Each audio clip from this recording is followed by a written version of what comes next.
అప్పుడప్పుడు ఏమవుతుంది, కొన్ని దుష్ట దినాలు వస్తాయి, చెడు గడియలు వస్తాయి. మనోళ్ళు కూడా అలవోకగా ఓట్లేసారు. మీరు గొప్పలో మీరు మాణిగ్రహం గెలిపించారు. కొన్ని నియోజకవర్గాలలో అత్యాశకు పోయి నేను చెప్పిన కూడా అప్పుడు మంది మాటలు పట్టుకొని మారమానం పోతే మళ్ళీ వరకు ఇల్లు కాలిపోతారు. వీళ్ళని నమ్మితే అమాంతం మింగుతారు, మోసపోతాం. రైతు బంధుకు రామరామ అంటారు, దళిత బంధుకు జైబీ అంటారు. వీళ్ళు ముంచుతారా ఆయన చెప్పినండి. ఆయన వాడు తులం బంగారం ఇస్తా, నీకు ఏంటి, నీకు బంగారం వడ్డానం పెడతాను కానీ ఆయన నమ్మి ఏమో మీ సంగతి ఎంతో చూద్దామని ఆయన వేశారు. వేసింది ఇరుకపోయారు, బాయిలో పడ్డారు, అయిపోయి ఉన్నాయి అన్ని మీకు. మళ్ళా మొదటికి వచ్చానా కైలాసం ఆడలో పెద్ద పామింగినట్టు అయింది మళ్ళీ. అంతే కదా, ఆలోచన లేకుండా ఎటు పడితే అటు ఎవడో ఏదో చెప్తే నమ్మి ఓట్లేస్తే ఏమైంది అనేది ఒక మంచి గుణపాఠం ఇది తెలంగాణ. గ్యారంటీగా మంచిగా సంసారం జరుగుతుంది. తువ్వకొచ్చినాం, రైతులు ఇంత ముఖం తెలివైతుంది, ఇంత బాకీలు కట్టుకుంటుండ్రి. ఎంతో మంది పాపం సిటీలు వేసుకుంటారు, ఏదో వేసుకుంటారు. రైతు బంధు పైసలు పడితే ఎంత సంతోషం ఉంటుంది. ఆయన మీద గంగ గడిచిపోయింది. ఇప్పుడు వాడు ఇతడో ఏడో భగవంతుని కనుక ఇచ్చినా కూడా మోసమే. ఏదో మళ్ళీ ఎలక్షన్ కోసం దానికోసం చేస్తారు తప్ప కడుపునిండా ప్రేమ ఇచ్చేది ఇట్లే ఉంటుందా? సర్పంచ్ ఎలక్షన్ పెట్టింది సార్. మనం ఉన్నప్పుడు కరోనా వచ్చింది. కరోనా వస్తే కూడా నేను రైతు బంధు ఆపలేదు. కరోనా వచ్చి రాష్ట్రానికి రూపాయి ఆదాయం రాకపోయినా 4-5 మంచి స్కీములు తెచ్చి ఇవాళ కాపాడుకున్నాం. గౌరవంగా బతికింది రైతులు. బీమా వచ్చినండి, రైతు బీమా పెడితే ఎంతమందికి సాయం జరిగింది. గుంట భూములను కూడా మంచిగా సాయం జరిగింది. చిన్న రైతు కూడా సాయం జరిగింది.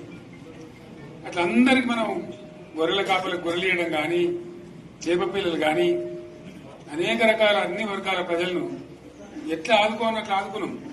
మా తెలంగాణ కదా మేము తెచ్చుకున్నాం కష్టపడి. మా వాళ్ళందరూ పైకి రావాలి. కాంగ్రెస్ గవర్నర్ ముస్లింలో ఓట్లేసుకుని తప్ప ముస్లింలకు మనం చేసిందా? ఇమాం మౌసాలకు మన జీతం ఇచ్చిందా? మనం వచ్చినాకనే ఫస్ట్ టైం వాళ్ళని గుర్తించి వాళ్ళని గౌరవించుకున్నాం. ముస్లిం మైనార్టీ పిల్లలకు, మన గిరిజన పిల్లలకు, మన ఎస్సీ పిల్లలకు, మన బీసీ పిల్లలకు ఎంత మంచి రెసిడెన్షియల్ స్కూల్ పెట్టుకున్నాం. అందరినీ కూడా ముందు తీసుకుపోవాలి. ఇవాళ మన కళ్ళ ముందని నాకు బాధ కలిగేది ఏంటంటే, చిన్న వర్గాల ప్రజలు కాన్వెంట్ స్కూళ్ళలో చదివించలేరు. వాళ్ళ పిల్లలు కూడా బాగా చదవాలని చెప్పి ఎస్సీలకు, బీసీ, మన మైనార్టీ సోదరులకు గురుకుల పాఠశాలలు పెట్టారు. అద్భుతమైన చదువు చదువుకునే వాళ్ళు. ఇవాళ మొత్తం రోజు బడి పిల్లలు విషాహారము, కడుపు నొచ్చుడు, బాధపడు, పురుగులు అన్నం పెట్టుడు. పిల్లలు వెళ్ళిపోతున్నారు ఆ స్కూళ్ళ నుంచి, ఇళ్ళకి వెళ్ళిపోతున్నారు. తల్లిదండ్రులు కూడా భయపడి తీసుకుపోతున్నారు. ఏం ఘోరం ఇది నాకు అర్థం కాదు. మళ్ళీ ఇది చేసిన కూడా ఇప్పుడు మళ్ళీ అదే కాంగ్రెస్ పార్టీ. అంతేనా?